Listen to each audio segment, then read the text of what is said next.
Okay, now we're going to investigate the library databases for the same subject area, which is the cycle of alcoholism with a psychological perspective. Now, for the big difference between Google and a library database is that Google does keyword searching of the entire document, and the search engine actually does it for you. Now, a library database is going to be organized by databases specific to a subject area or multidisciplinary databases. But the databases themselves have been organized and indexed by an individual. So they go through each article, look up what subject areas they are, categorize them, and index them in a system. So you're going to have to learn the language in order to access the documents. Now, one area to go to as a starting point is Best Basics Resources, which categorizes the types of resources and also what you need them for. In this case, do you need them to select a topic?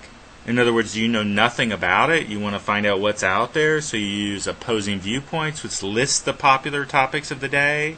CQ Researcher, which is Congressional Quarterly Researcher, which will also list the popular topics. Do you need it, or do you need it for background information, like an encyclopedia?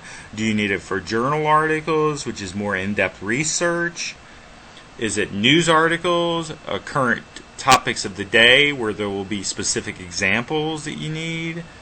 Now, for this search, I would recommend journal articles because you're looking for research. You're not looking for current issues of the day.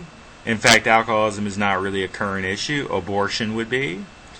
Capital punishment would be. Social issues would be. You would not want news articles because you're not looking for specific examples, although some news articles might be useful if it's from a newspaper that actually does widespread research. Like the New York Times, they're going to go through a lot of detail about the topic. But I would suggest this: journal articles. Now, Academic Search Premier Search Complete is a good one to start with. It's multidisciplinary.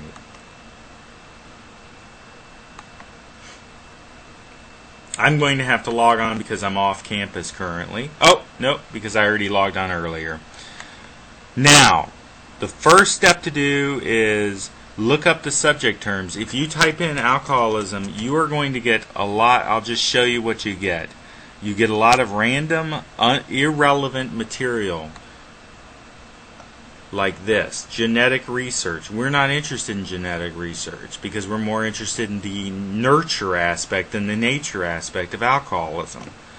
Smoking, the effects of alcoholism, severity, and smoking. Very specific and unrelated to what we're interested in. Now, you can, to reduce the amount of material and get it honed down to your subject area, you can look in subject. You can use the interface to do this, to come up with subject areas. But this is not what I usually do.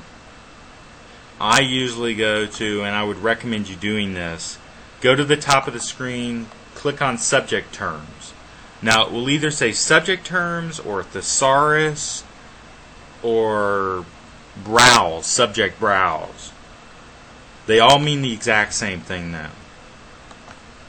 Type in alcoholism. Now, you don't want to push browse yet because term begins with is going to, what if it doesn't begin with alcoholism? You want to get subjects related to alcoholism that don't necessarily begin with it. This is very important. You might not even get the subject you want.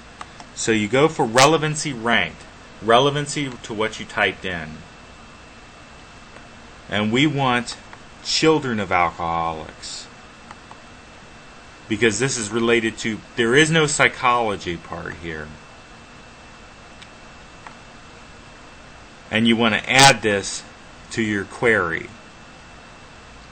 So, descriptor, which is what that means, children of alcoholics. Descriptor means very similar to what subject means. Now you've got entries that are more relevant. Mother-daughter attachment and drug abuse among Latinas.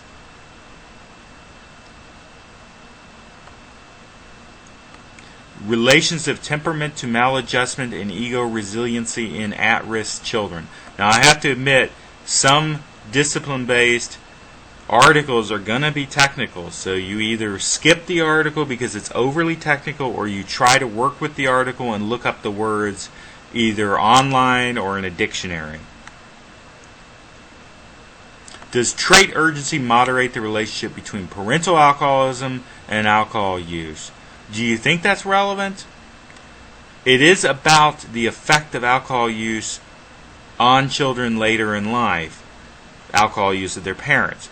However, it's about traits. So I think that would be more related to the physiological aspect, the nature. See, this is one I would skip right away. Striatal dysfunction marks pre-existing risk in medial prefrontal dysfunction. Too technical for me.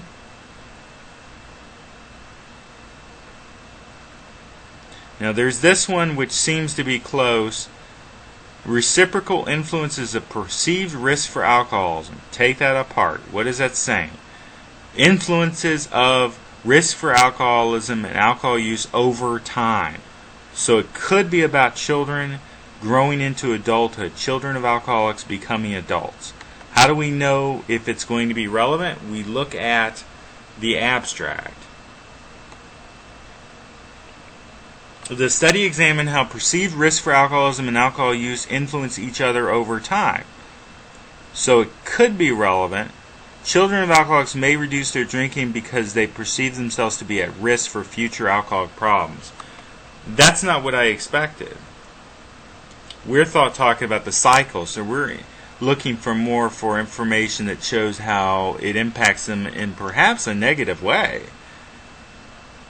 So what are the results? Go down to the results of the study. Results were replicated using both self-reported and collateral report of alcohol use and using both actual and perceived parental alcoholism. Conclusions.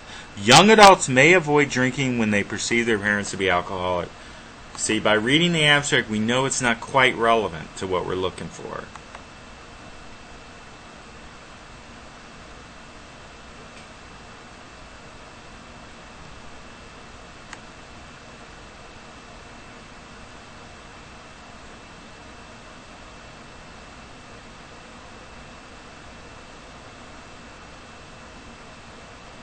Okay, I'm not going to go a lot further with that, but look at the title, look at the abstract, and then if it interests you, scan the article, look at the introductory paragraph, and look at the headers.